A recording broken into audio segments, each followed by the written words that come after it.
repercusiones de la salud intestinal en la salud de las personas o también nombrado Bases para una salud intestinal. Un poco de su trayectoria académica. Él es licenciado en nutrición por la Universidad Autónoma de Querétaro. Tiene maestría en nutrición clínica por la Universidad del Valle de Atemajac. Cuenta con varios diplomados: diplomado en nutrición y dietética, diplomado en nutrición clínica por la Universidad Anáhuac, diplomado en nutrición clínica por la UNIVA, diplomado en nutrición en el paciente renal, diplomado en nutrición crítica. Tiene además certificaciones en nutrición clínica avanzada, certificación en capacitación para calorimetría indirecta y certificado por el Colegio Mexicano de Nutriólogos. Además, es miembro activo de la Sociedad Americana y de la Sociedad Europea de Nutrición Enteral y Parenteral. Experiencia profesional: es jefe y fundador del Servicio de Nutrición Clínica del Hospital de la Mujer 2021 hasta la fecha.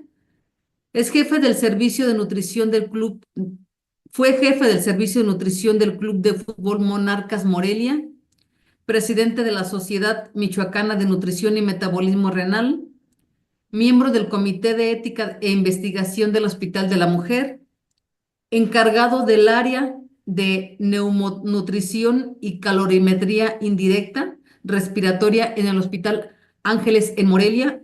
Es nutriólogo adscrito a la unidad de cirugía bariátrica del Hospital Star Médica y consultoría privada desde el 2001 en Clínica Galeno.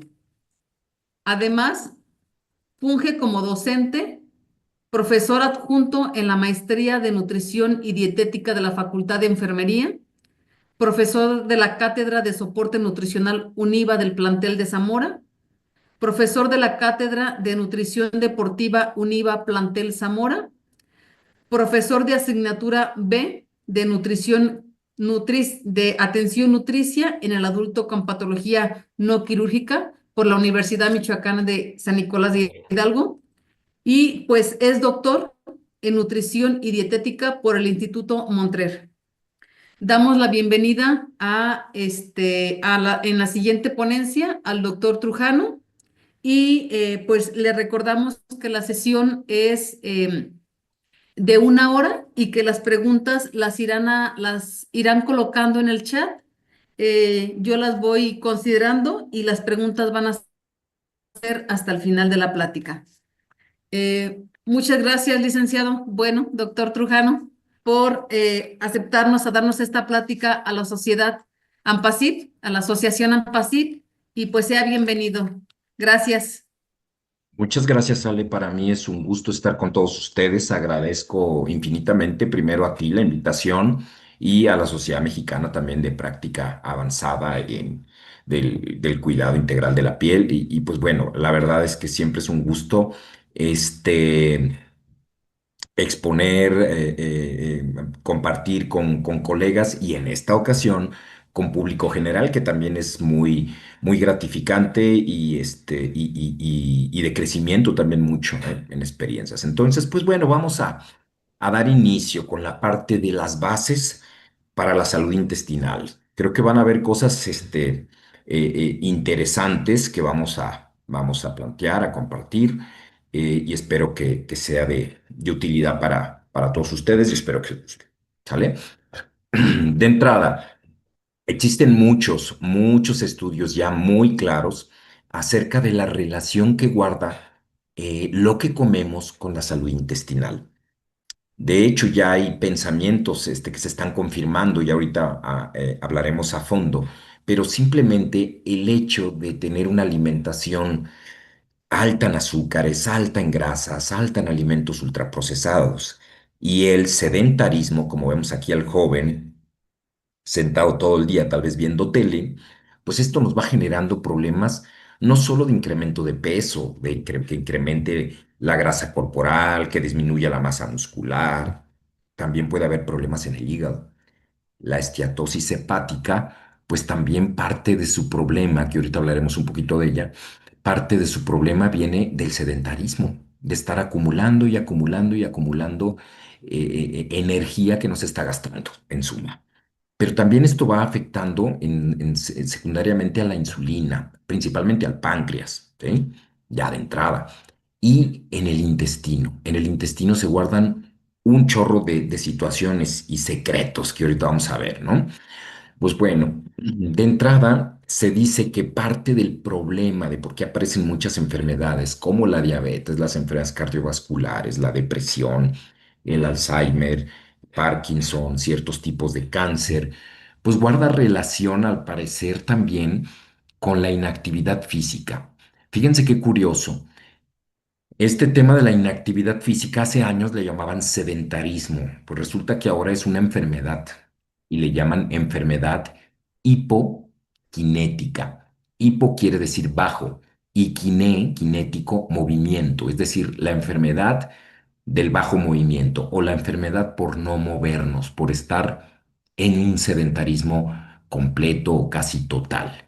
Esta inactividad física nos lleva a incrementar la grasa abdominal. La grasa abdominal empieza a producir muchas sustancias tóxicas que van a viajar a través de la sangre y van a generar entonces problemas serios de salud. Y no solamente la diabetes, las enfermedades cardiovasculares, ahorita hablaremos de eso, hígado, problemas de intestino, cáncer de colon, cáncer de estómago, cáncer de mama y otras cosas más. Ahorita hablaremos de eso. Aquí viene entonces el asunto.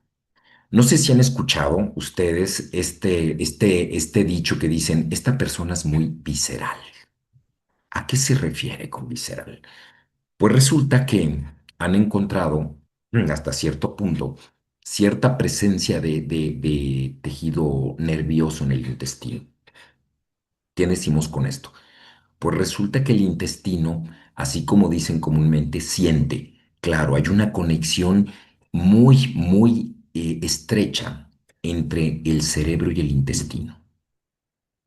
Por eso dicen que por ahí es que tú piensas con la panza, tú piensas con las tripas, tú eres una persona visceral. Bueno, y quienes mandan en ese intestino son las bacterias, ¿sí? Y aquí viene el primer punto de esta conferencia, ¿no? Resulta que hace años los griegos, sobre todo, empezaban a decir que, de entrada, que tu alimento sea tu medicina, decían, ¿no?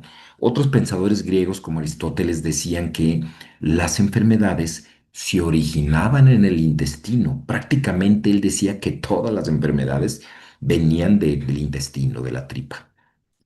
A lo mejor no podemos eso confirmarlo todavía, decir que todo, pero cada vez más aparecen datos de muchas enfermedades que pensábamos que tenían un origen en la glándula mamaria, en el riñón, en el pulmón, y resulta que no, empiezan en el intestino como consecuencia de una alimentación inadecuada. En suma con eso, ¿no? Una alimentación inadecuada que va generando cambios importantes. Resulta que nosotros, nuestros ancestros, si nos apegamos a la ley darwiniana que dice que descendemos del mono, pues bueno, como haya sido, nuestros ancestros no comían como nosotros. Ellos comían evidentemente con casi nada o prácticamente sin sal. No comían alimentos procesados. Al principio ni siquiera eran pasados por fuego. Comían mucha fibra. Para que se den una idea, nosotros difícilmente llegamos, lo que nos recomiendan son 30 gramos de fibra al día. Nuestros ancestros comían prácticamente 120 a 150 gramos de fibra, o sea, 5 veces más de lo que nos recomiendan a nosotros. Tenían unos dientes incisivos muy grandes, muy poderosos para romper raíces, para romper tubérculos, porque era mucha fibra la que se comía. Y la actividad física que ellos hacían equivalía a correr medio maratón todos los días. Era una actividad tremenda la que tenían. Y ciertamente la dieta era muy distinta. No es como ahora que no nos movemos y prácticamente toda nuestra dieta se compone de azúcares y harinas. Alimentos procesados, azúcares refinados, alcohol, mucho pan, mucha tortilla, mucho azúcar. y no nos movemos, que es lo peor de todo. No hacemos la actividad ni siquiera una quinta parte ni una décima parte, de hecho, de lo que hacían nuestros ancestros hace miles de años. Y entonces ellos tenían un sistema de protección de energía porque no comían como nosotros. Comían muchísimo, pero podían luego pasar 3 semanas sin comer. Entonces era muy intermitente su comida, su ingesta. Y desarrollaron un sistema para guardar la energía en su cuerpo. Nosotros seguimos teniendo ese sistema con nosotros, pero ya no nos sirve de nada, ¿sí? Ya no nos sirve de muy poco ese sistema porque nosotros comemos en gran cantidad y prácticamente no nos falta, afortunadamente, el alimento todos los días. Ese sistema de ahorro de energía, nosotros le llamamos resistencia a la insulina, lo que a nuestros ancestros les salvó la vida, ¿sale? Entonces es por eso que han encontrado que en muchas enfermedades como el Parkinson están relacionados con aspectos intestinales. Resulta que no solamente es la colitis, la gastritis, como se pensaba, ¿no? El intestino irritable, como le decimos ahora a la colitis, o la dispepsia funcional, como le decimos ahora a la gastritis. Resulta que también han encontrado que la salud intestinal repercute en personas que tienen depresión, ansiedad, esquizofrenia, bipolaridad, aspectos del autismo, entre otras cosas, ¿sí? Está más que relacionado que nosotros tenemos esa conexión directa entre el cerebro y el intestino. Y resulta que en ese intestino, ahorita hablaremos de esa comunicación un poquito más cercanamente, en ese intestino hay bacterias. Afortunadamente tenemos bacterias. Desde que nacemos hay bacterias. Pero el asunto es que con la alimentación que llevamos, que es muy alta en azúcares y alimentos procesados, lo que vamos haciendo es que disminuye la cantidad de bacterias buenas e incrementan las bacterias malas. Ese es el patrón muy general de muchos problemas de salud. Empezamos con problemas de disbiosis, le llamamos así, que es cuando existe ese cambio abrupto, más bacterias malas que buenas. Ya han encontrado, por ejemplo, los investigadores que hay probióticos, hay ciertos microorganismos vivos, a eso le llamamos probiótico, a microorganismos vivos que se pueden encontrar en el intestino, en la piel, en el tracto urinario, en el tracto vaginal, en la boca, etcétera. Hay microorganismos vivos y muchos son beneficiosos, de hecho, pero hay ciertos probióticos que pueden mejorar incluso el comportamiento, por ejemplo, ¿no? Entonces, en esto es importante tomar en cuenta que este tipo de bichitos, también los probióticos, van a necesitar de su alimento, que es los prebióticos. ¿Y qué son los prebióticos? ¿Dónde los compramos? No necesitamos comprarlos. Están presentes en todos los vegetales, frutas, verduras, no se diga el nopal, la chía, los plátanos, pero sobre todo el plátano tirando a verde, no el plátano muy negro, ¿va? Remolacha en el ajo, en los espárragos, en los anacardos, en los frijoles, las lentejas, el plátano, etcétera. Gran cantidad de estas fibras son el alimento de estas bacterias buenas. El asunto aquí es que, fíjense qué interesante, las bacterias buenas hacen un proceso que se llama fermentación y la fermentación no es mala, de hecho tiene beneficios al cuerpo. El problema es que las bacterias malas no hacen fermentación, eso lo hacen las buenas, para fines prácticos, digamos. Las bacterias buenas hacen fermentación y las bacterias malas hacen putrefacción. Y no es lo mismo la fermentación a la putrefacción. El problema es cuando ya tenemos una alimentación muy deficiente, de baja calidad, nuestro cuerpo empieza a hacer más putrefacción que fermentación. La fermentación puede producir sustancias muy buenas para la salud. Ácidos grasos de cadena corta, produce muchos combustibles que son benéficos, pero la putrefacción provoca muchas toxinas. Muchas de ellas son carcinogénicas, producen cáncer, y no solo de colon, de estómago, cáncer de pulmón, cáncer de mama, cáncer de cerebro. Estas toxinas se producen en el intestino y pueden viajar a través de la sangre. provocando entonces diversas enfermedades, diversas como enfermedades cardíacas, etcétera, entre otras cosas. Actualmente hay investigaciones muy serias que están demostrando que también pudiera ser que la diabetes y la hipertensión también tengan un origen en el intestino. Se está actualmente estudiando todas estas posibilidades, pero lo que sabemos es que el intestino es más allá de un tubo donde se excreta, se absorbe, se defeca, o sea, se transporta. Es un órgano endocrino, es un órgano que produce hormonas, pero es un órgano importantísimo para el sistema inmune, para nuestras defensas. Y entonces eso explica por qué las personas de edad avanzada tienen diarreas frecuentes, ¿sí? Ahorita vamos a ver por qué. La microbiota intestinal, entonces, ¿qué viene siendo? Es todo el campo, la diversidad de bacterias que hay en nuestro intestino. Vamos a pensarlo de esta forma. Tal vez un probiótico sería como un león o una jirafa y la microbiota sería toda la selva, ¿sí? Todos los organismos que componen esa selva. Jirafas, leones, elefantes, es igual así con la microbiota. Hay una u otra bacteria, pero cada una juega un papel muy importante y tiene funciones importantes en el intestino cuando son bacterias buenas. De ahí que viene otro punto interesante que debemos de considerar.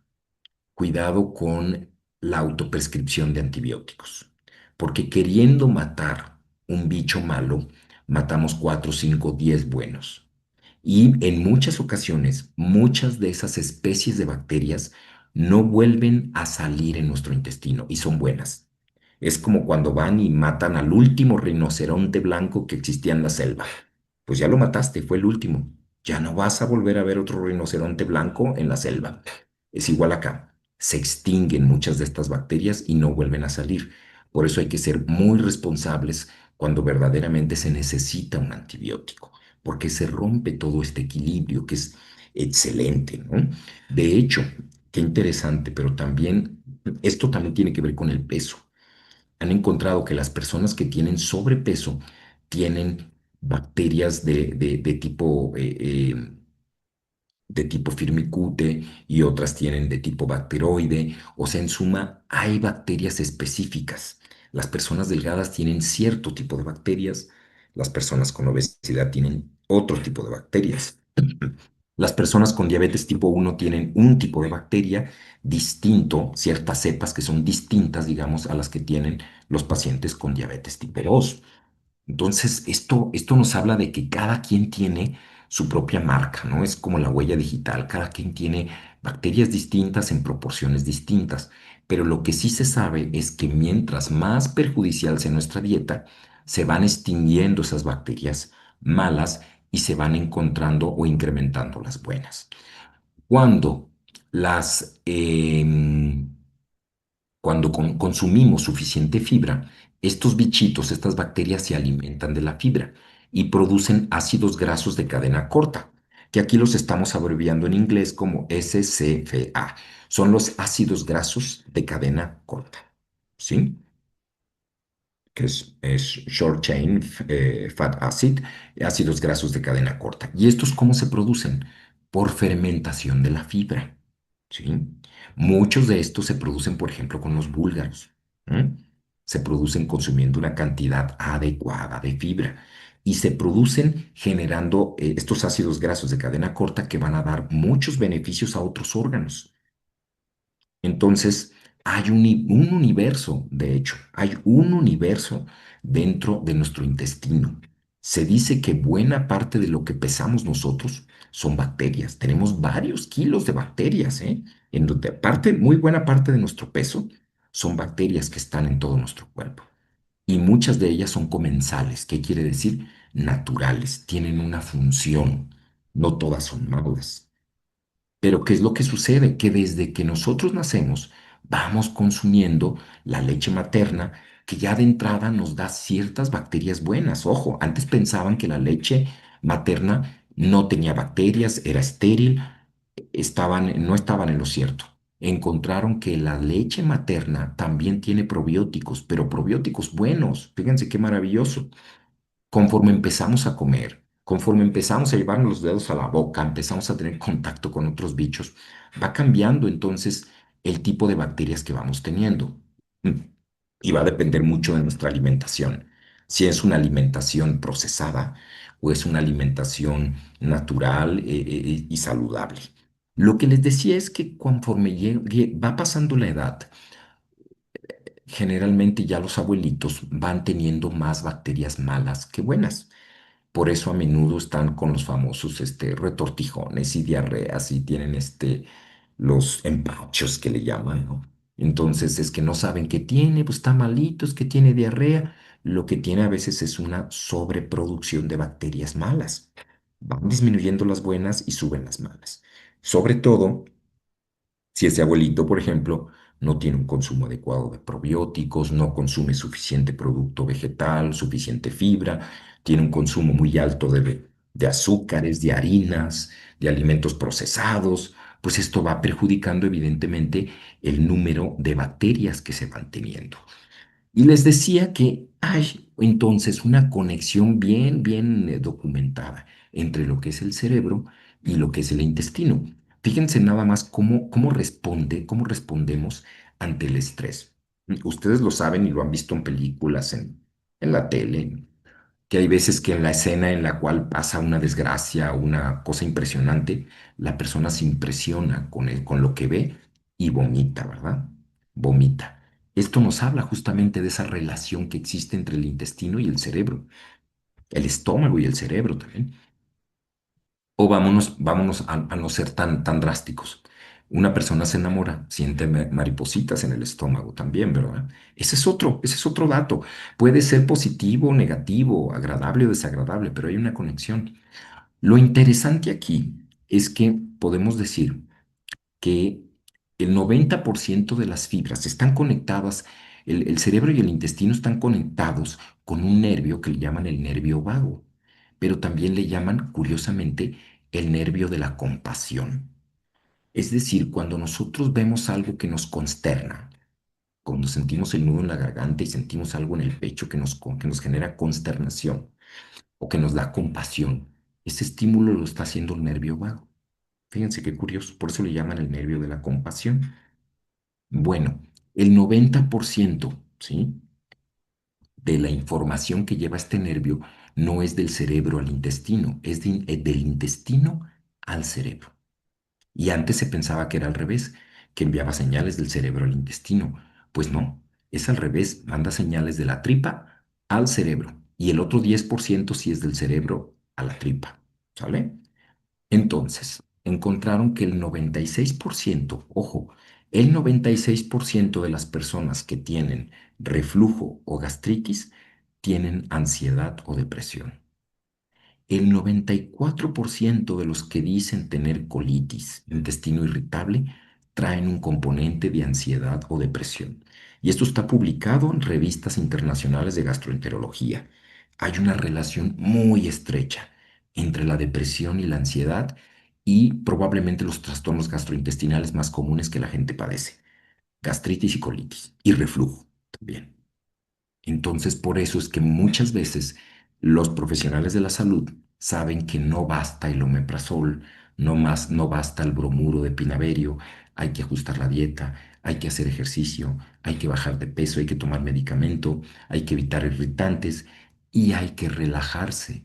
Por eso es que hay guías internacionales, consensos de expertos que ya empiezan a sugerir: haga meditación, métase a yoga, haga tai chi, haga ejercicios de respiración, a todo esto de enfocarse en el hoy, en el momento, en el ahora, como dicen ahora actualmente, esas técnicas que nos llevan a relajarnos y enfocarnos en el presente, no en el ayer ni en el mañana, a eso le llaman mindfulness. Y estas técnicas están ya muy estudiadas y están siendo estudiadas por la ciencia porque ayudan en muchos aspectos, ¿eh? Presión arterial, glucosa, estrés, trastornos digestivos. Hay una relación. Si calmamos el cerebro, se calma la tripa y viceversa también, ¿sale? Entonces, es por eso que sí el manejo de los trastornos gastrointestinales es muy importante prestar atención al componente emocional, al componente de estrés, cuántas horas duermes.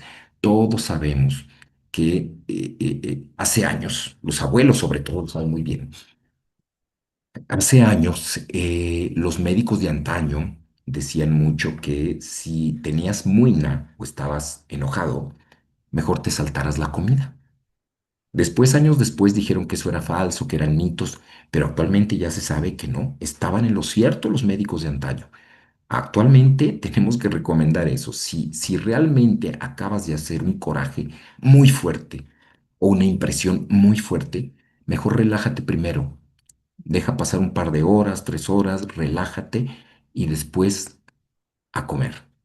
Pero no comas en estados de excitación elevada, sobre todo de impresión o de ira, porque es muy probable que tengas trastornos de motilidad y de vaciamiento. Por eso dicen, hasta diarrea me dio con lo que comí del coraje. Sí, completamente. Y a eso vamos porque no tenemos, buena parte de los problemas digestivos parten de que no tenemos una alimentación consciente. ¿A qué llamamos alimentación consciente? Pues no es muy difícil de saberlo, ¿no? Se refiere a que no somos conscientes de lo que estamos comiendo. ¿A qué voy con eso? Es muy probable que a alguna persona le digan, oye, ¿te gustó el agua de guayaba que te hice? ¿A que no era de melón? Que ni siquiera puso atención a lo que estaba tomando. Estamos comiendo rapidísimo y no somos conscientes de si el agua era de melón o de guayaba, de si el guisado era pollo o pescado. Comimos demasiado rápido. Ese es un problema de entrada. Muchos de los problemas digestivos comienzan porque masticamos rápido. Y ahí va otra pedrada. Masticar rápido es un factor de riesgo para diabetes. Ya de entrada con eso le tenemos que ir pensando. Pero aparte, recuerden que la digestión comienza en la boca. Si masticamos rápido, le estamos entregando una chamba a medias al estómago. Por lo tanto, también es probable que entregue una chamba a medias al intestino y así sucesivamente. Entonces, darnos la oportunidad de masticar lento, sentados, tranquilos, saborear cada bocado. Hubo un estudio que se hizo hace ya algunos años y encontró algo bastante fuerte. Los católicos tenemos más sobrepeso y problemas digestivos que otras religiones. ¿Por qué?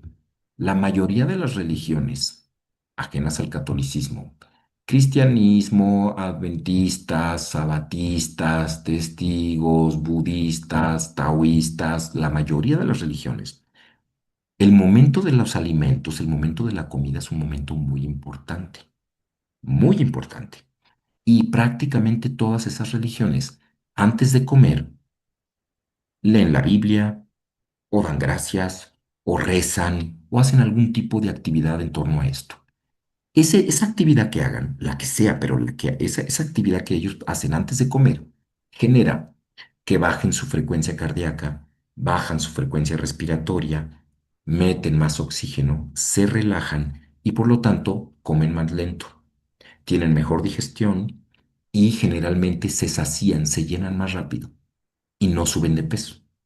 Desgraciadamente, la gran mayoría, yo sé que hay excepciones, pero la gran mayoría de los católicos comemos de pie, comemos corriendo, comemos en el carro, comemos discutiendo. No le damos realmente el valor que debe de ser al alimento. El alimento tiene un valor también social, familiar, emocional. No se lo damos, ¿sí? O al menos es la religión que menos se lo da. Entonces, ya de entrada ahí tenemos un problema. Si tuviéramos el hábito, si bien no de rezar y los que son agnósticos o ateos, adelante, simplemente hacer pequeños ejercicios de respiración con los ojos cerrados, ¿sí? Inhalar durante 6 segundos, esperar el aire, aguantar el aire 6 segundos y luego soltar 6 segundos y hacer eso 6 veces seguidas. Eso también nos da el mismo resultado y nos empieza a tranquilizar. Y entonces comemos mucho más relajados. El peor error es llegar de trabajar y luego siéntate ya a comer. No, busquemos relajarnos. Y eso es importante para los niños también. Entonces, ya de entrada el problema viene por masticar rápido. Dos, por no tener una alimentación consciente de lo que estamos haciendo. 3, porque comemos de pie. 4, porque comemos sin tener hambre, sino más bien comemos con antojo. Eso también es importante. A ver, si realmente tenemos hambre, sentimos ese hueco en el estómago que nos dice, come ya, aunque sea una piedra, pero come ya, pues cómete la piedra, mastícala bien. Pero entonces, eso es obedecer al hambre. El problema es cuando obedecemos al apetito. El apetito ya es más emocional, ¿sí? Nos puede engañar y decir, oye, soy hambre, quiero comer. Allá hay jícama, tengo jícama ahí desde hace 3 días picada en el refrigerador. No, eso no. Más bien un brownie, una dona. Eso no es hambre, eso es antojo. Y eso muchas veces es la carta de presentación de la prediabetes, ¿sí? Se nos antojan cosas dulces cuando acabamos de comer. Oye, un postre, quiero algún chocolate, pero si acabas de comer, sí, pero se me antojó como un pan. Muchas veces ese es el dato de hiperinsulinemia que nos dice que ya la diabetes por ahí ya nos anda buscando.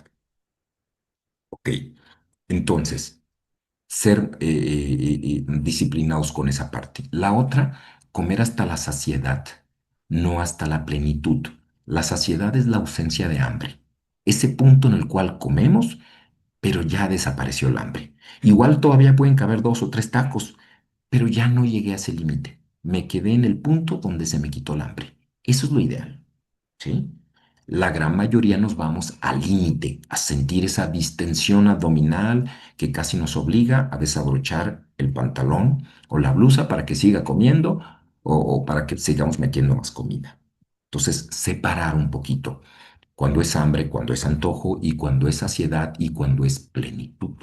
¿Ok? Resulta que esto de la microbiota, pues desde que nacemos ya vamos adquiriendo, colonizando nuestro intestino con bacterias. Y aquí hay diferencias, con todo respeto, pero hay diferencias. Los niños que nacen por el canal de parto, por un parto normal, se impregnan de bacterias buenas, bacterias comensales, que vienen sobre todo del canal vaginal y del intestino de la madre. Los niños que nacen por cesárea se impregnan más de bacterias hospitalarias, como las pseudomonas, entre otras, ¿no? Entonces ya de entrada hay una diferencia en la forma como nacemos, hay diferencia en el tema de microbiota. Existen entonces datos, no me voy a meter mucho, pero existen datos en el cual se han encontrado que hay una gran cantidad de microorganismos no muy buenos en el intestino de pacientes con Alzheimer. Se ha encontrado lo mismo en pacientes con ansiedad. Por eso es que actualmente en muchos centros neurológicos y psiquiátricos le pueden dar el antidepresivo al paciente, pero ya saben esto los psiquiatras y le agregan el probiótico al paciente, le agregan actividad física, lo canalizan con el nutriólogo para que incremente la fibra. Esos son aspectos en los cuales hay que trabajar. También se encontró que incluso hay cierto tipo de bacterias específicas incrementadas en el intestino de pacientes con Parkinson, lo cual nos dice que este problema es mucho más serio de lo que pensábamos. Y claro, viene desde luego de una dieta inadecuada por mucho tiempo. Muchas enfermedades neurológicas tienden a presentar este desequilibrio. Incluso los pacientes con bipolaridad también pueden tener ciertas alteraciones que pueden resolverse, puede ayudarles, digamos, ciertas cepas de Bifidobacterium, de lactobacillus. Hay cepas específicas para este tipo de trastornos. Y no estamos diciendo que es la cura total, no, pero estadísticamente sí se sienten mejor los pacientes con su medicamento, más una alimentación adecuada y un probiótico, que cuando solamente toman el puro medicamento. ¿Vale? Con la esquizofrenia igual, encontraron que hay una disbiosis importante y cuando agregan Bifidobacterium, que es un tipo de probiótico, durante 4 semanas, mejoraron los síntomas de ansiedad y depresión los pacientes con esquizofrenia. ¿Sí? Esto nos dice entonces que es más allá del reflujo, de la gastritis, de la colitis, del estreñimiento, sino de otros aspectos que tienen que ver hasta con el cerebro. Y por cierto, estreñimiento se le llama cuando un paciente, cuando una persona no puede evacuar al menos en 72 horas. Cuando pasan más de 72 horas y no podemos ir al baño, ese es el estreñimiento. Cuando hay dificultad para hacer del baño, eso se le llama pujo. Y no es lo mismo pujo a estreñimiento. Hay personas que van 2 veces a la semana a hacer del dos, tienen estreñimiento, pero no tienen dificultad para evacuar. Simplemente van 2 días, visitan el excusado 2 días a la semana. ¿Sí? Ese es el estreñimiento, pero no hay pujo. Y en México hay muchas personas que tienen pujo, pero no están estreñidas. Evacúan 3 o 4 veces al día, pero con mucho esfuerzo tienen pujo.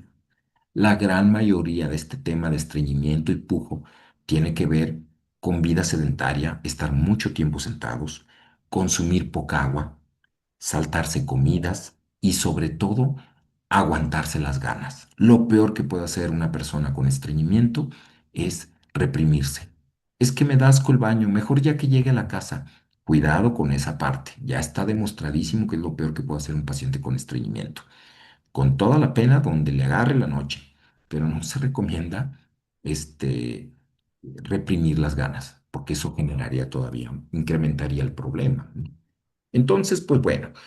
Tomando en cuenta esto, sabemos que el cerebro está implicado en una gran cantidad de trastornos neuropsiquiátricos, pero también entonces el intestino es estar también como un responsable de todos esos trastornos.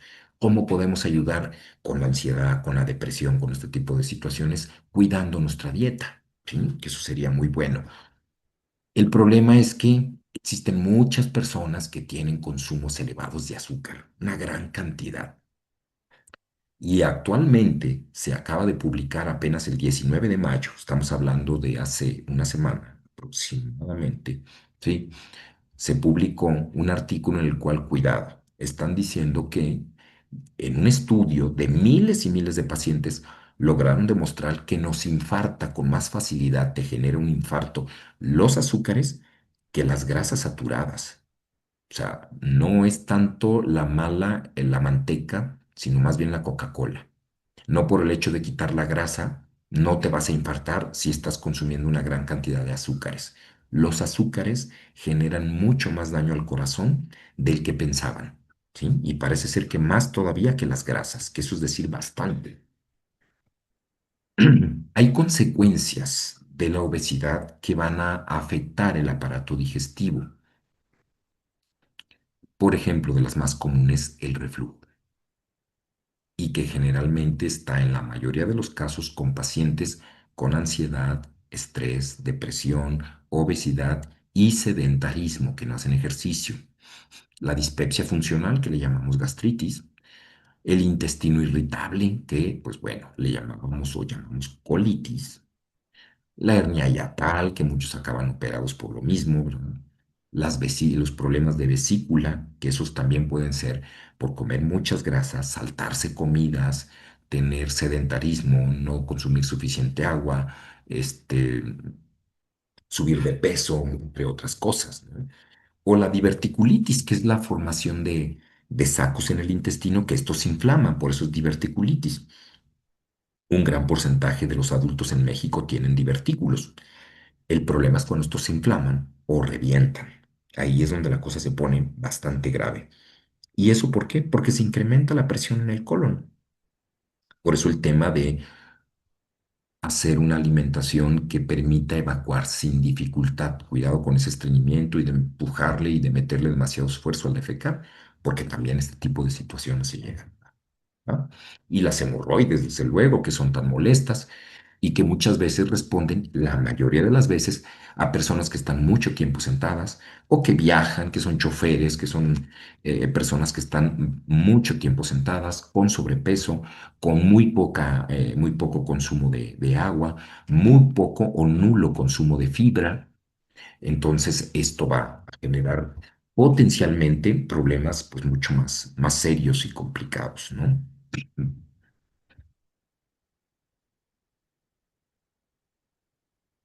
Por otro lado, el hígado. Es tan común que digan el hígado graso, ¿verdad?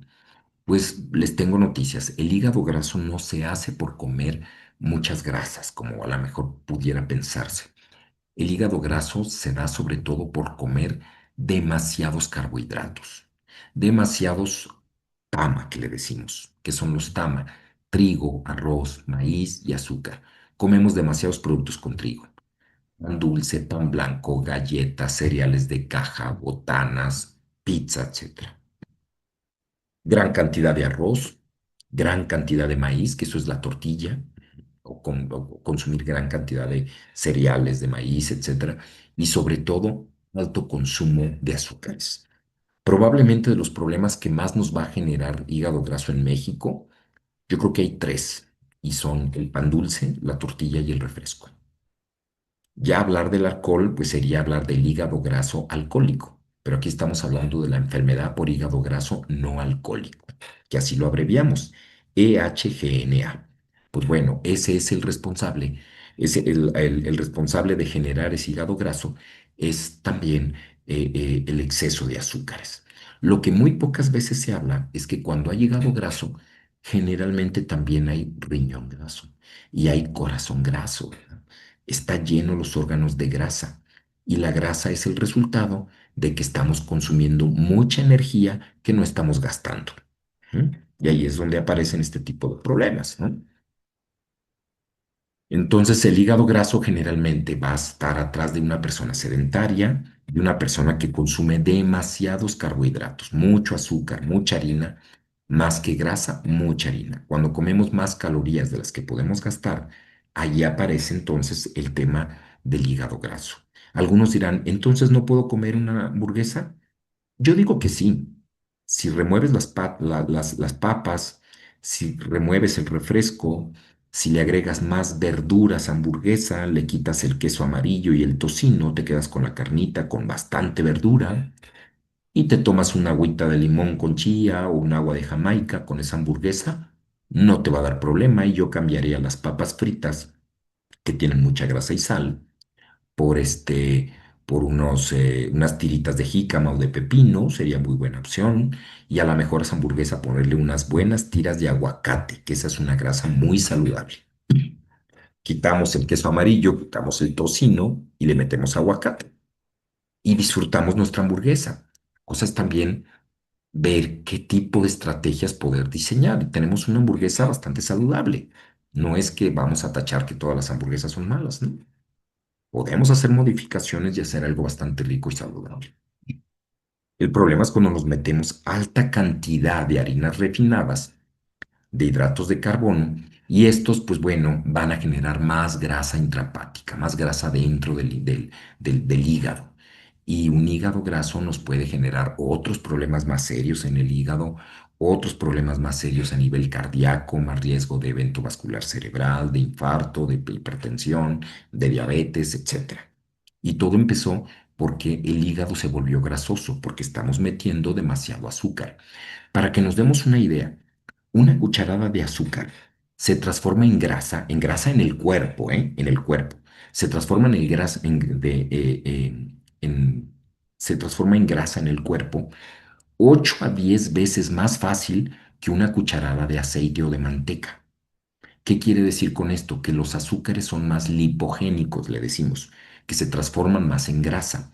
Entonces, contrario a lo que se piensa, el azúcar es lo que se transforma 8 a 10 veces más fácil en grasa que la grasa de la dieta, de la comida. Entonces, no es tanto la manteca, sino el azúcar el problema. Cambia el tipo de grasa por nueces, almendras, aceite de oliva, aguacate, aceite de aguacate y aguacate serían muy buenas fuentes de grasa. Pero una de las grasas que debemos evitar y que le han hecho muchísimo daño a los mexicanos, la verdad, es el aceite de maíz. El aceite de maíz ha sido un enemigo tremendo del mexicano. Algunos dicen que ha hecho más daño todavía el aceite de maíz que el refresco, y eso es decir ya muchísimo. Hace un daño tremendo el aceite de maíz, de cártamo, de girasol. Se tienen que buscar grasas más saludables. Aceite de aguacate, aceite de olivo, aceite de canola, en todo caso, de cánola, que puede ser el canoil o el capullo, en lugar de aceite de maíz. ¿Sí? Esto es bien importante. Hemos cometido errores con el tipo de grasas. Y actualmente tenemos niños con problemas digestivos. No es raro niños que ya tienen gastritis, hígado graso, colitis, y dices, bueno, En 30, 40 años, vente con ese problema, pero no cuando estás terminando la primaria y ya al niño ya le están haciendo una endoscopía, una colonoscopía, porque ya tiene problemas gastrointestinales serios o estreñimientos crónicos, porque el niño no toma agua, toma refrescos, toma harinas, consume una gran cantidad de azúcares. Entonces es por eso que dicen que ya no es raro ver niños con enfermedad por hígado graso. Ya es común ver niños que ya empiezan a tener enfermedades de adultos. Y casi siempre atrás de eso hay una historia dietética bastante negativa. Llevan años consumiendo gran cantidad de azúcares y cereales procesados, harinas refinadas, etcétera. Sobre todo después del COVID. Durante la pandemia, durante el confinamiento, se incrementó de manera muy importante el sobrepeso en los niños y la inactividad física. Entonces, esto hace un cóctel perfecto para que tengamos niños con diabetes a edades muy tempranas, personas con diabetes a edades muy tempranas, ¿no? Entonces, tenemos que tener cuidado.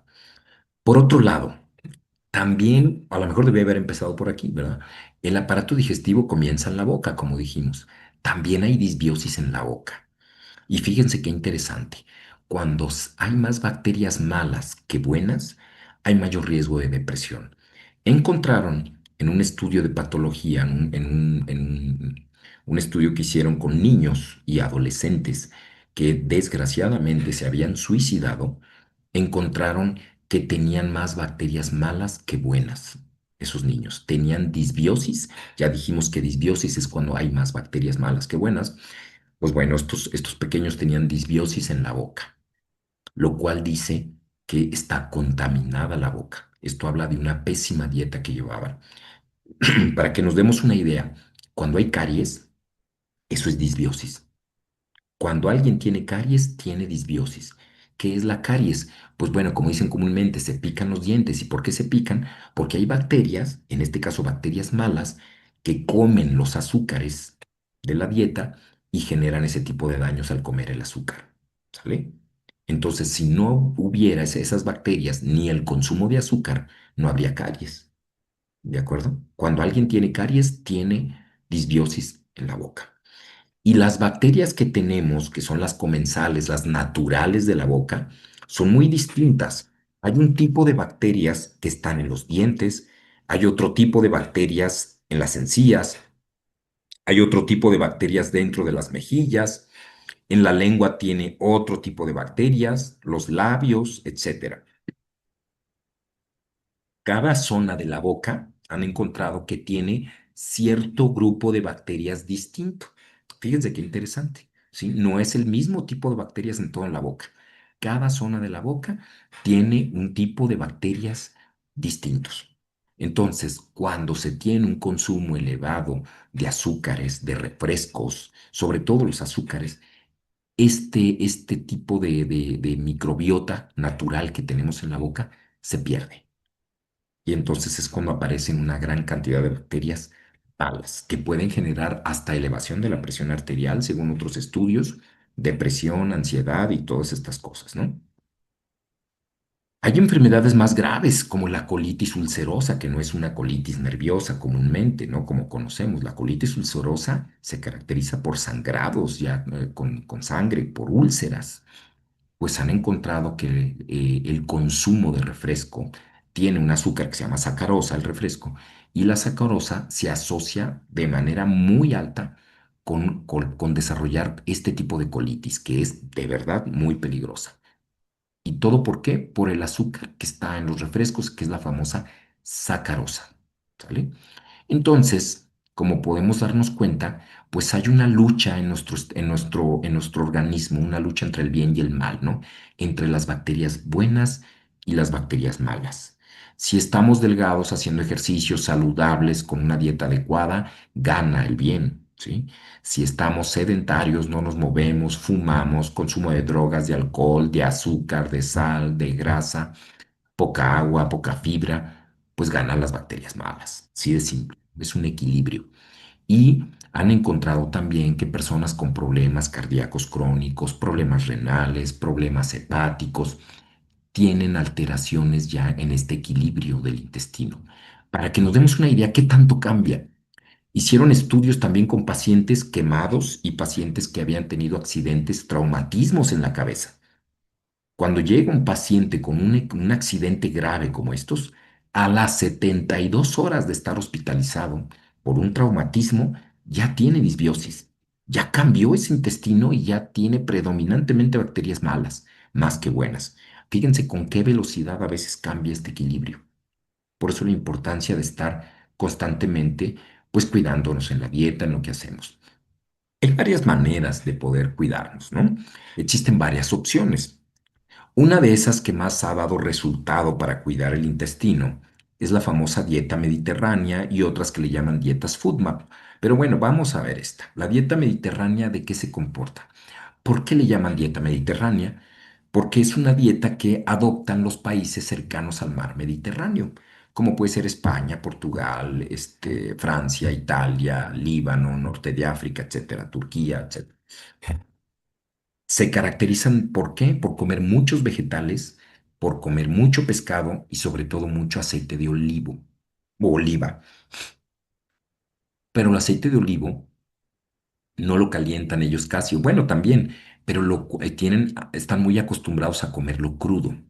Así como nosotros tenemos el hábito de agarrar la tortilla y ponerle sal para andar comiendo la tortilla, el europeo tiene la maña de agarrar el pan y sopearlo en aceite de olivo y comerse el pan, ¿sí? Así tal cual también tienen sus mañas ellos, ¿no? Ellos consumen mucho aceite de oliva, que es muy bueno para el corazón. Contiene un ácido graso que se llama ácido oleico y tienen un alto consumo, por ejemplo, de salmón y de vegetales. Entonces se caracteriza por tener un alto consumo de frutas, de verduras, de cereales, comen muy poco alimento procesado, pescado, aves, muy poca carne de res, consumen relativamente poco huevo y prácticamente cantidad moderada de lácteos, aceite de olivo, es principalmente lo que compone la dieta mediterránea. Este tipo de dieta, llevar este tipo de dieta es muy beneficioso a nivel cardiovascular para prevenir diabetes, enfermedades cardíacas, hipertensión, para prevenir cáncer, varios tipos de cáncer, trastornos gastrointestinales. Es una dieta maravillosa, la verdad.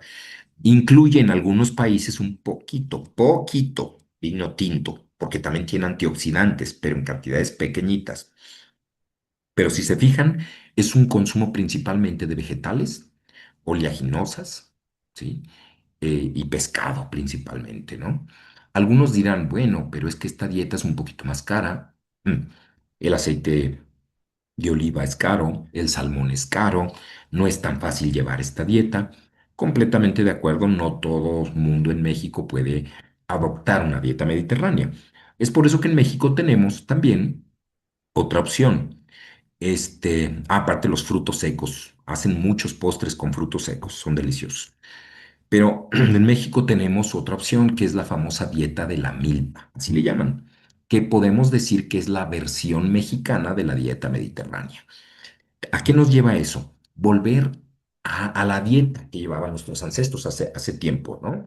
Un consumo adecuado de verduras y de hortalizas. Ahí están los nopales, los ejotes, una gran cantidad de frutos, calabacitas, el tomate, los chiles, los hongos, que si la flor de calabaza, que si el huitlacoche, que frutas, afortunadamente tenemos una gran variedad, no se diga aquí en Michoacán, somos privilegiados geográficamente porque somos pase de cruce de muchos transporte de alimentos, entonces estamos en una zona muy privilegiada en el transporte de alimentos, tenemos muchas opciones de vegetales, de fruta, ahí están las tortillas azules, moradas, solo que la tortilla con moderación, ¿verdad? Pero, por ejemplo, el maíz morado es una muy buena fuente de prebiótico, ¿no? Tenemos frutos secos, semillas de calabaza, tenemos pepitas, tenemos tantas cosas. Y se recomienda, perdón, y se recomienda como aceite buscar principalmente el aguacate. Eso sería lo ideal, hacer el esfuerzo por consumir el aguacate o el aceite de aguacate. Si ustedes se fijan, aquí no figura el aceite de maíz porque el aceite de maíz ha demostrado ser muy tóxico, cardiotóxico y carcinogénico. Entonces es por eso que no lo van a incluir. en la dieta. Principalmente nos dicen, usa el aguacatito, por ahí nueces y almendras si puedes, cacahuates, semillas, etcétera, ¿no? Como producto de origen animal, pues principalmente pollo, huevo, pescado. No olvidar desde luego los frijoles, las lentejas, que son componente importante de fibra y de proteína, pero también pueden entrar tubérculos, desde luego las papas, pero sobre todo el camote, por ejemplo, la yuca en algunos lugares como el sureste. Y como azúcares, muy poquito, si se fijan aquí endulzantes, es muy poquito y principalmente piloncillo o miel, que no dejan de ser azúcar, ¿eh? Pero es lo más recomendado, un poquito mejor que usar azúcares muy refinados, sacarosas, refrescos y este tipo de cosas. Tal vez un poquito de miel, aquellos que no tienen diabetes, desde luego, o un poquito de piloncillo. Pero esta sería la dieta ideal y han encontrado que es muy saludable y es la dieta que llevaban nuestros abuelos hace tiempo, ¿no? Aquí no entran productos procesados, no entran los cereales de caja, no entran los cafés instantáneos, no entran las sopas Maruchan, no entran, cuidado con el Nor Suiza, por cierto, tienen gran cantidad de sodio, hay que evitarlo.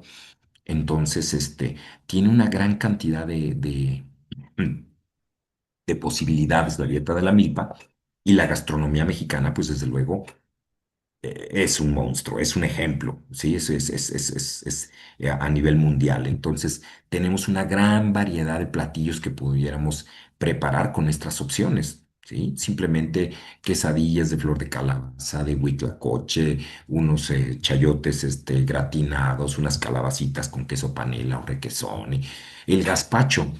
Fíjense qué curioso, estamos aquí en Morelia, creo que muchos de ustedes están también aquí. Según estudios, Morelia es el municipio con mayor consumo de fruta en el país, seguido de otros que están en el sureste. ¿Y esto a qué se debe?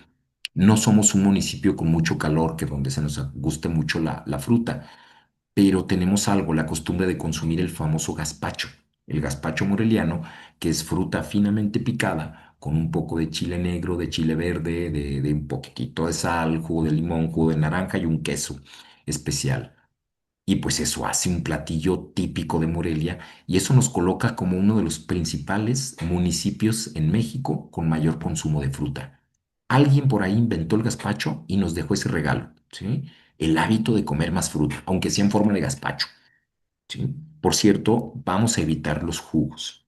Lo ideal es comer la fruta como en gazpacho, en cuadritos o con cáscara, mordidas, pues como decimos comúnmente, la manzana, la guayaba, pero evitar los jugos y evitar los licuados.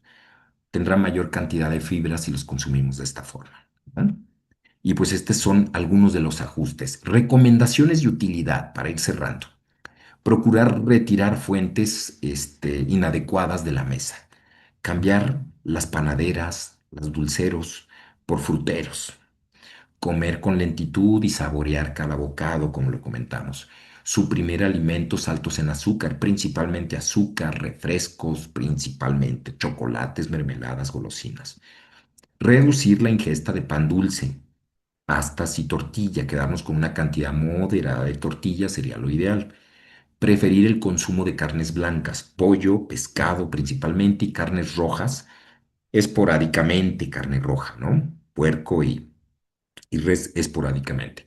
Evitar grasas de origen animal, manteca, mantequilla, tocino, chorizo, carnitas, chicharrón, pero también evitar aceite de maíz, ¿sí? De cártamo, de girasol. Vamos a quedarnos de preferencia con aceite de cánola, de olivo y de aguacate. Esos tres. Cánola, que sería el capullo, si lo ubican más fácil. mm, Aceite de aguacate o aceite de olivo. Preferir lácteos descremados, leche light, yogur light, ¿sí?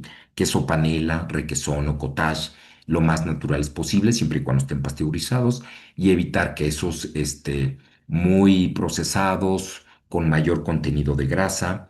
Se pueden usar sustitutos lácteos que no son leche, son sustitutos, como la leche que le llaman de almendra, de soya, de coco, bueno, ok, pero son sustitutos, no se consideran lácteos, recuerden. Y evitar alimentos ultraprocesados, como el salami, como sopas Maruchan, Nor Suiza, etcétera, ¿no? Alimentos que realmente tengan una gran cantidad de sodio, de azúcar, de conservadores, etcétera. El exceso el exceso de azúcares, como les decía, van a producir en el intestino una sustancia sumamente carcinogénica que le llaman TMAO.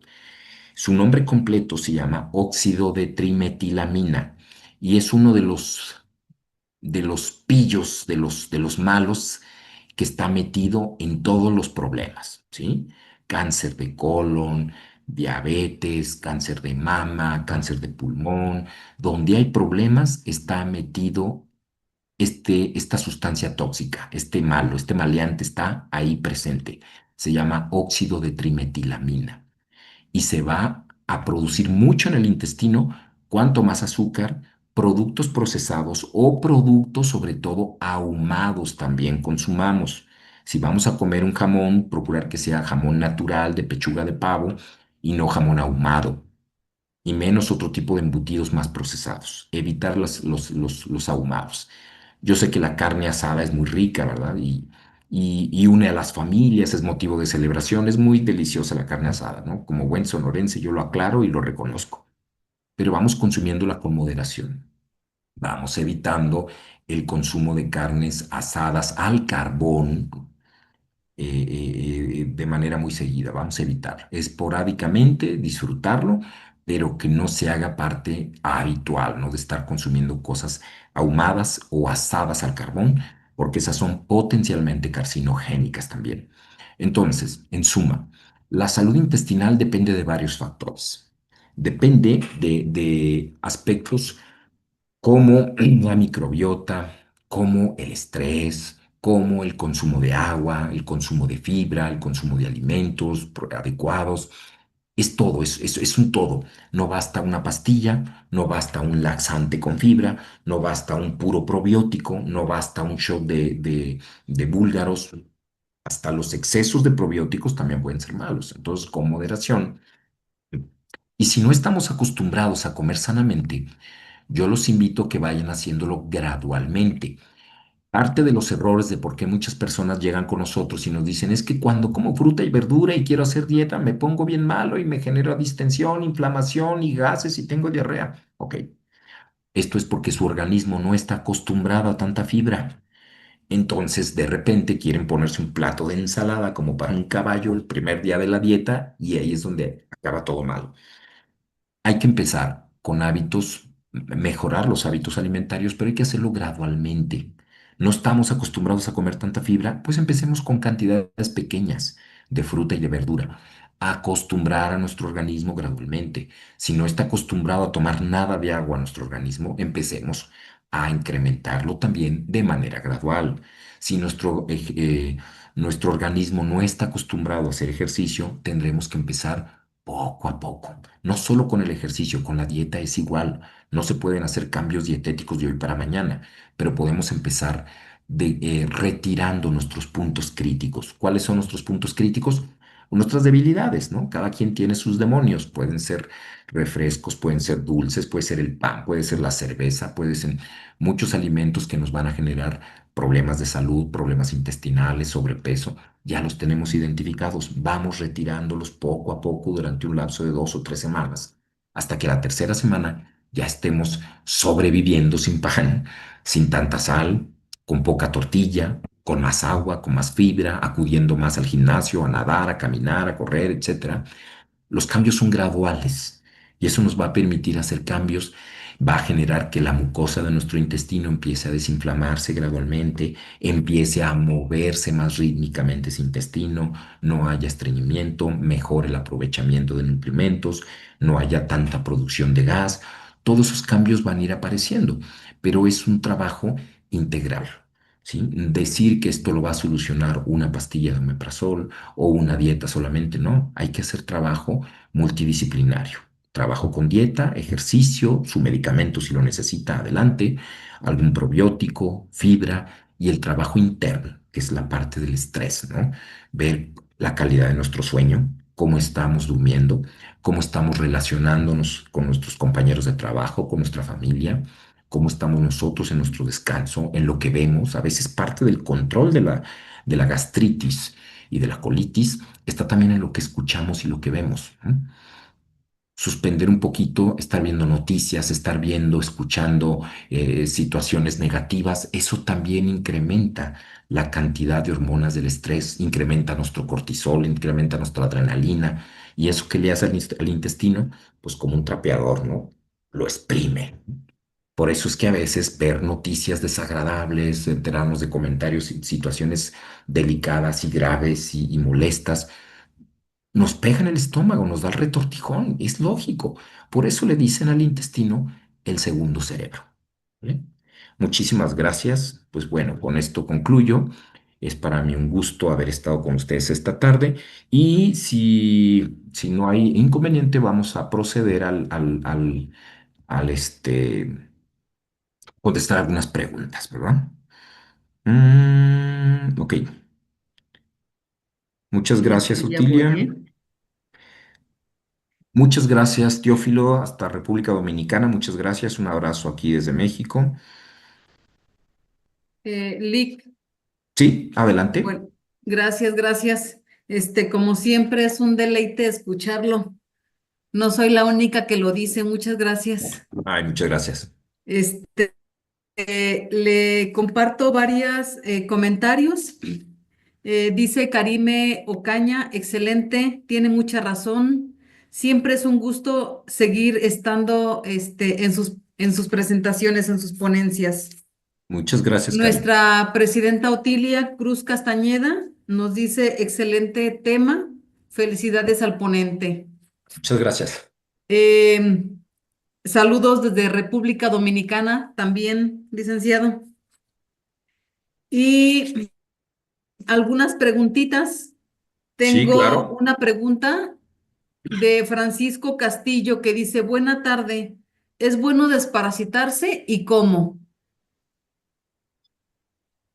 Ya hay muchas posturas un poquito controvertidas en ese tema de la desparasitación, ¿no? Si hay un medio ambiente de riesgo, si se convive con muchos animales, si se tiene una actividad laboral donde haya mayor tendencia a parasitosis, sí es conveniente. Ya algunas posturas indican que una alimentación saludable, el uso de probiótico, de fibra, de ejercicio, incrementa nuestro sistema inmune y eso nos puede ahorrar una desparasitación. Pero si hay un ambiente de riesgo, se recomienda, definitivamente, ¿no? Por ejemplo, gente que trabaja en el campo, veterinarios, etcétera, o gente que convive con muchas mascotas, es- vale la pena considerar, o si se consumen muchos alimentos en la calle. ¿No? Y lo ideal, pues puede ser, por ejemplo, albendazol, pero pues, ya eso se le consideraría, se le consultaría al médico de cabecera. Bien. Pregunta mía, doctor Alfredo Trujano, ¿son buenos los búlgaros entonces? Fíjate que ¿Son buenos son los buenos. búlgaros? Sí, nada más que aquí tenemos un problema. En nuestra cultura en México todo lo queremos al 2 por uno, al 3 por uno. Entonces queremos, cuando realmente se recomienda un shot, un vasito de tequila de búlgaro, una onza. Y a veces la mayoría de los pacientes se sirven el licuado, se hacen el licuado. O sea, ese es un gran problema. Y de preferencia llevarlo por 3, 4 días a la semana, no consumirlos en gran cantidad todos los días. Cuando se consumen por mucho tiempo, ya hay una sobreproducción bacteriana en el intestino, se produce demasiado ácido graso de cadena corta, que es muy saludable, pero ya en gran cantidad genera ya gases y evacuaciones un poquito ácidas. Entonces, se recomienda, como en todo, el justo término medio, no abusar en las cantidades y de vez en cuando darle su descansito al búho. De leche Sí. de preferencia, ¿no? Ok. Preguntan anónimamente, soy una chica de 22 años y mi actividad física es levantamiento de pesas. Ujú. Tomo proteína y creatinina. ¿Eso afecta mi salud Creatina. intestinal? No en lo absoluto, ¿no? No tendría por qué afectarlo. Si tuviera algún problema intestinal, habría que ver qué otras cosas pudieran estar consumiéndose. También, más que estos suplementos, muchos medicamentos, AINES, antiinflamatorios, antihistamínicos, otro tipo de medicamentos puede alterar hipoglucemiantes, por ejemplo, ciertos antihipertensivos, puede alterar un poquito la microbiota intestinal.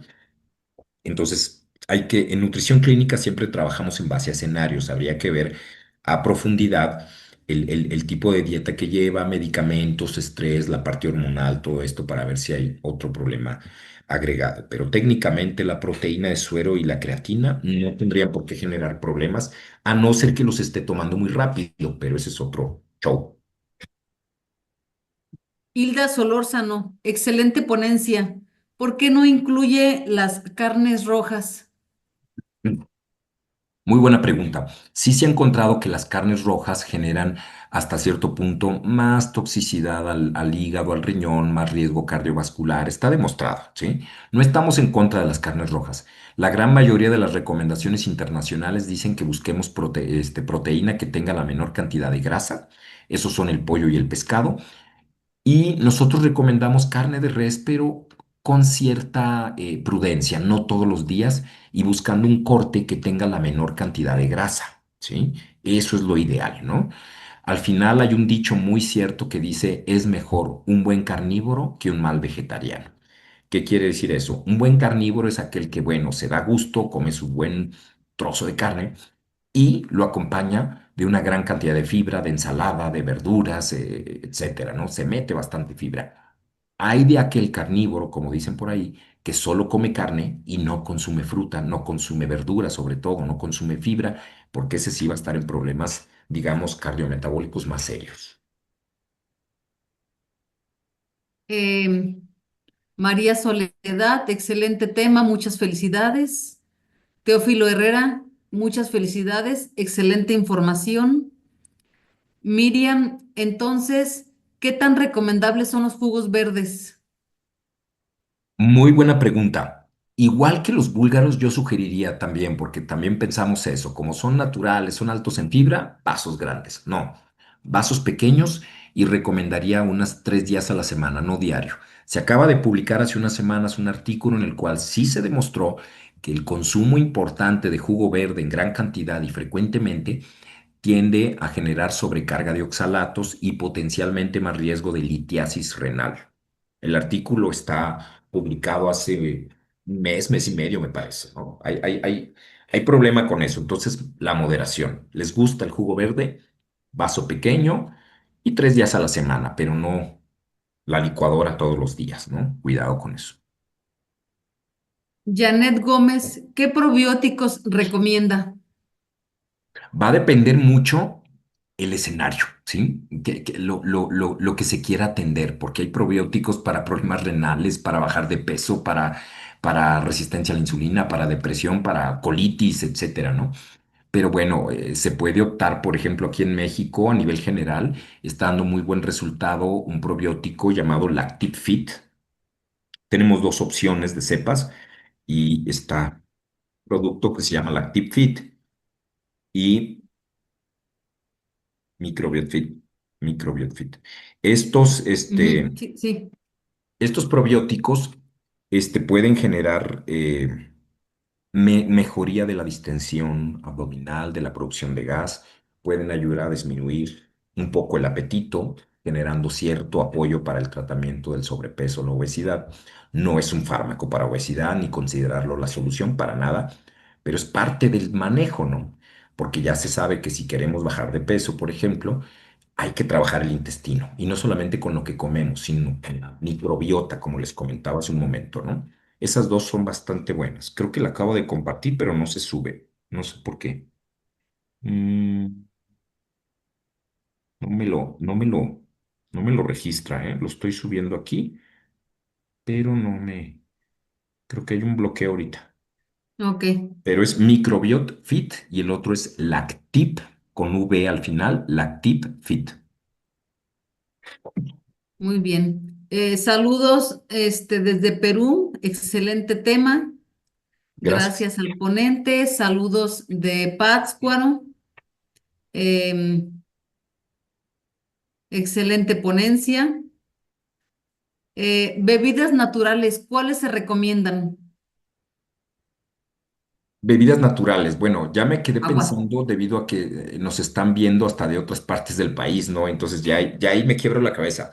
Pero aquí en México tendríamos, por ejemplo, la opción de el agua de Jamaica, del agua de limón con chía, que es una fuente probiótica excelente, la chía. Habría que buscar algunas opciones en República Dominicana, en Perú, ¿verdad? Pero busquemos alguna bebida que tenga la menor cantidad de azúcar y si puede aportarnos un poco de fibra, sería magnífico. ¿Sale? Con la menor azúcar posible y la mayor fibra posible.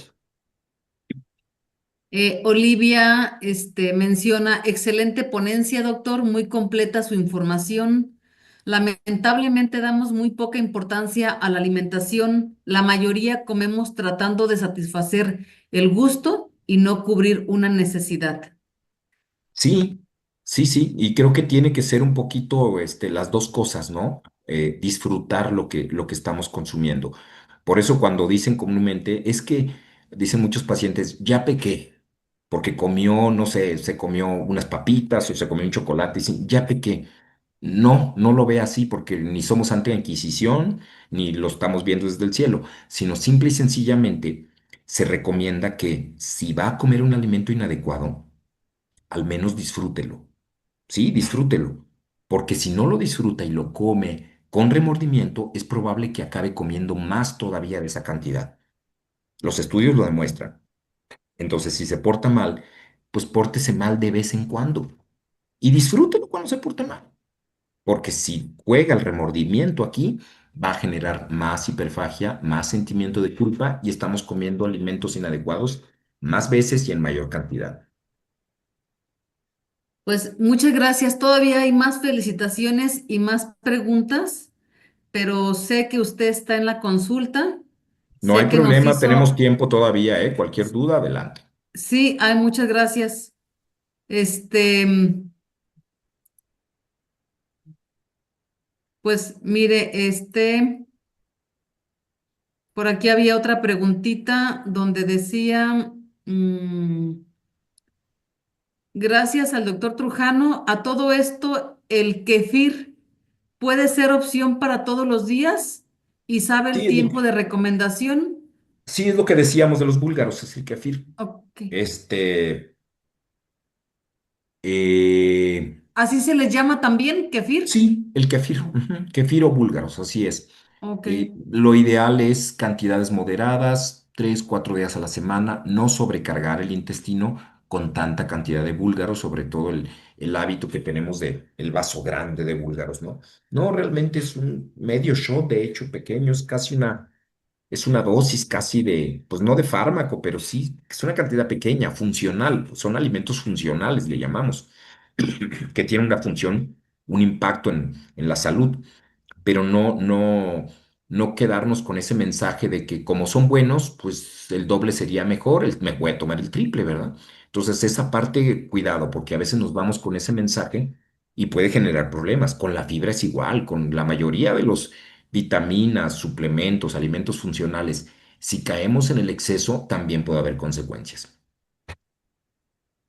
El uso de aceites en aerosol y el ajo El ajo tiene separados. excelente, sí, el ajo tiene excelentes sustancias, pues casi farmacéuticas, casi, ¿no? La quercetina, entre otros, son sustancias que pueden venir también por el ajo y que tienen un potencial efecto muy bueno, anticarcinógeno para la circulación y publicados, en varios journals.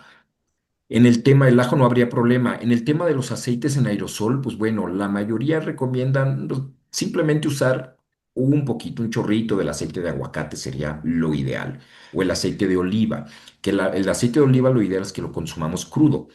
Y si no, usar el aceite de canola para el tema de usar por fuego, ¿no? De freír por fuego. Ahora, entendamos también esto y hay que aceptarlo como mexicanos, que en nuestra gastronomía hay platillos que no saben igual con aceite de olivo. Saben, siempre van a saber más ricos con aceite de maíz, ni hablar. Pero si busquemos ese tipo de platillos no con tanta frecuencia. Digamos que en lo habitual en casa, procurar usar grasas lo más saludables posibles, ¿no?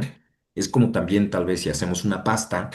y usamos una pasta con mariscos, por ejemplo, va a saber muy rica con aceite de olivo. Lo sabemos muy bien, es parte de la gastronomía. Entonces, simplemente no casarnos con esas grasas que no son recomendadas y habitualmente tender a usar el aceite de canola, de aguacate o de oliva. Nos preguntan aquí sobre el aceite de coco. Hace cerca de poco antes de la pandemia, 6 años aproximadamente, se hizo un metaanálisis con miles y miles de pacientes y demostró que el aceite de coco es una grasa aterogénica, es una grasa que tapa las arterias.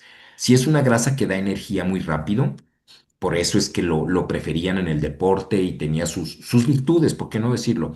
Pero sí es una grasa aterogénica, o sea, realmente no hay mucha diferencia entre la manteca y el aceite de coco, hablando del tema de aterogenicidad, de tapar arteria, pues.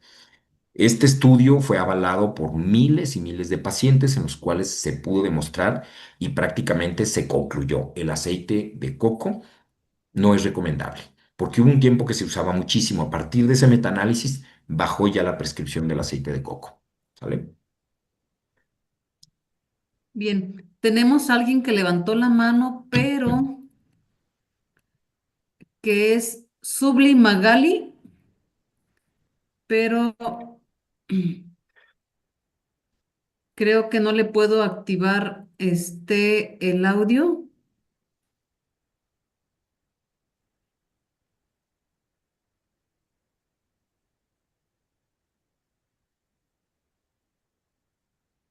Si No, yo puedo. no puedo. Mm, Subli Magali, no sé si quisieras hacerla por escrito, tu pregunta. Ay, creo que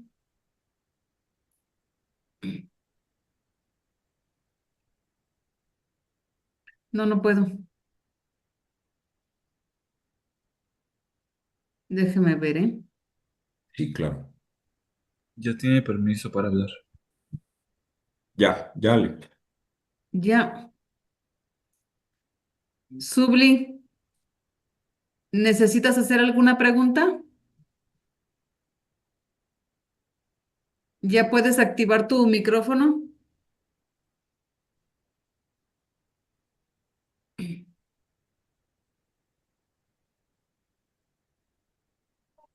Nos preguntan qué tipo de cepa probiótica recomendar para estimular inmunológicamente. La cepa de Lactobacillus acidophilus o puede ser la cepa Rhamnosus o la cepa BPL1 que también fortalece vías respiratorias.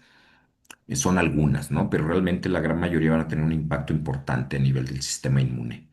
Se debe utilizar la mantequilla cristalizada. Lo ideal es evitar la cristalizada pero sí de usar mantequilla así, si no hubiera otra, mantequilla a margarina, la mantequilla parece ser la opción.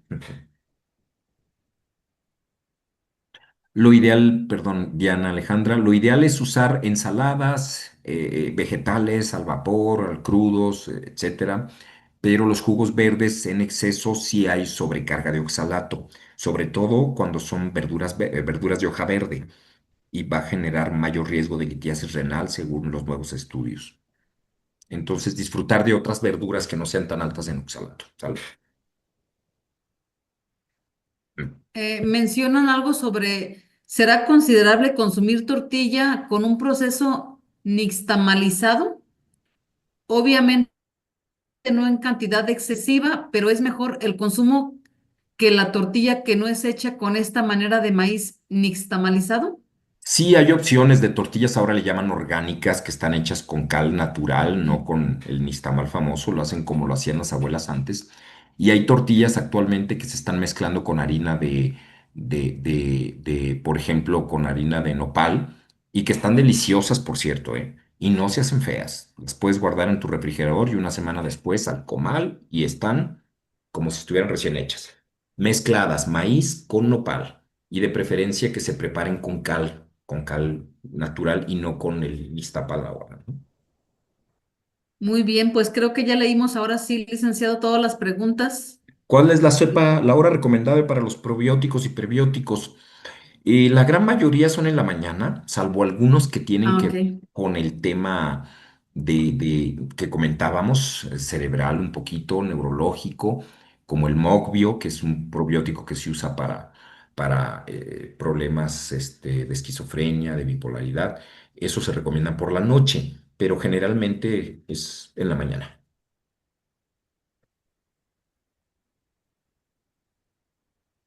Pues creo que ahora sí. ¿Ok? Pues muchas felicitaciones, este, doctor Trujano, muchas, y pues nos vieron de varias partes de la República y del estado y también fuera del país. Pues no me queda más que compartir la constancia que expide la Asociación Mexicana de Práctica Avanzada en el Cuidado Integral de la Piel al doctor Luis Alfredo Trujano Ramos por esta magnífica plática para público en general que nos dejó pues muchos aprendizajes, muchas cosas para reflexionar de nuestra manera de comer y de todo lo que nos podemos liberar o librar de enfermedades con una buena activación física y mejorar nuestra alimentación. Muchísimas gracias, licenciado.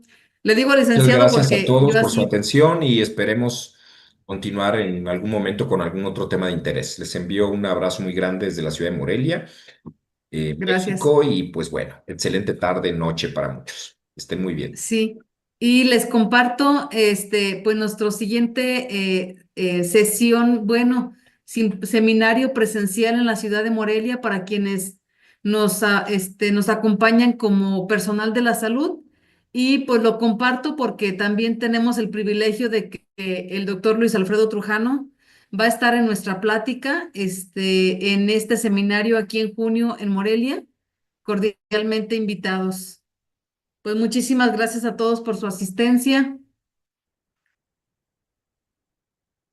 y no sé si tengan alguna duda más. Sería todo por nuestra parte. Gracias por acompañarnos a nuestra sesión del día de hoy para público en general. Quedo un momento aquí conectada en el Zoom para si alguien tiene alguna duda en cuestión de algún link o alguna conexión. Muchas gracias. Buenas tardes.